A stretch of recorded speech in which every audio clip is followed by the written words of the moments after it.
2019मध्ये झालेल्या अतिवृष्टीमुळे मच्छीमारांचे मोठे नुकसान झाले होते। याबाबत शासनाने आपत्ती व्यवस्थापन निधी मंजूर करून तो मत्स्य व्यवसाय विभागाकडे वर्ग केला आहे। मात्र हा निधी अद्यापही मागासवर्गीय मत्स्य व्यवसाय करणाऱ्या संस्थांना मिळाला नाही।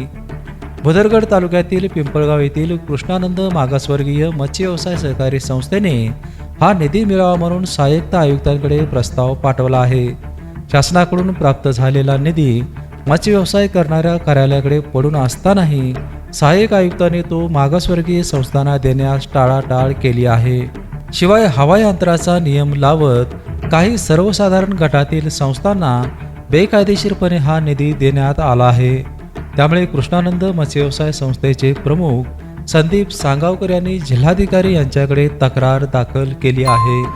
कृष्णानंदा मागासवर्गीय मत्स्य सहकारी संस्था यांचे 2021 मधील अतिवृष्टीचे नुकसान भरपाई अद्यापही कलेक्टर साहेब पालकमंत्री महोदयांनी सांगूनही मिळालेले नाही।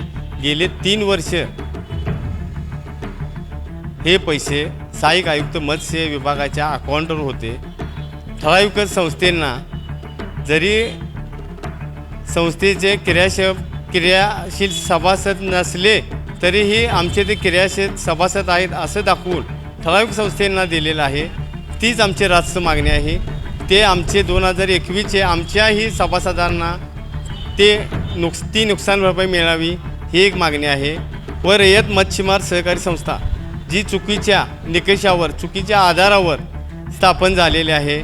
एखाद्या वेळेस संस्था स्थापन करताना मत्स्य विभागाची शासन निर्णय 3 जुलै 2019चा असा सांगतो की ज्या तलावाच्या कार्यक्षेत्रात 10 किलोमीटर क्षेत्रातले सभासद घेऊन ती संस्था स्थापन करायला लागते। चुकीच्या पद्धतीने चुकीच्या निकषानं आर्थिक व्यवहाराद्वारे या शरद कुदळे महोदयांनी ती संस्था स्थापन हवाई अंतरावर केलेली आहे, जे आजवर महाराष्ट्रात कुठेही संस्था स्थापन झालेली नाही। हवाई अंतराचे दाखले ग्राह्य धरून तुम्ही हवाई अंतराचे दाखले द्यावे असा चुकीचा पायंडा पाडलेला आहे। आजवर हवाई अंतरावर कोणतीही संस्था झालेली नाही। त्यामुळं त्याचीही चौकशी व्हावी व अजूनही 5 तलाव कोल्हापूर जिल्ह्यातून जे निविदा निघलेले आहेत त्याही तलावावर हवाई अंतराचे दाखले घेऊन ते स्थापन करण्याचा घाट यांनी छंदच बांधलेला आहे।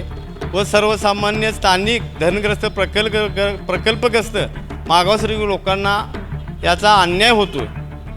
आमच्या कृष्णानंदा मागासवर्गीय मत्स्य सहकारी संस्थेचे 120 सभासदांचे अद्यापही त्यांनी नुकसान भरपाई दिलेली नाही।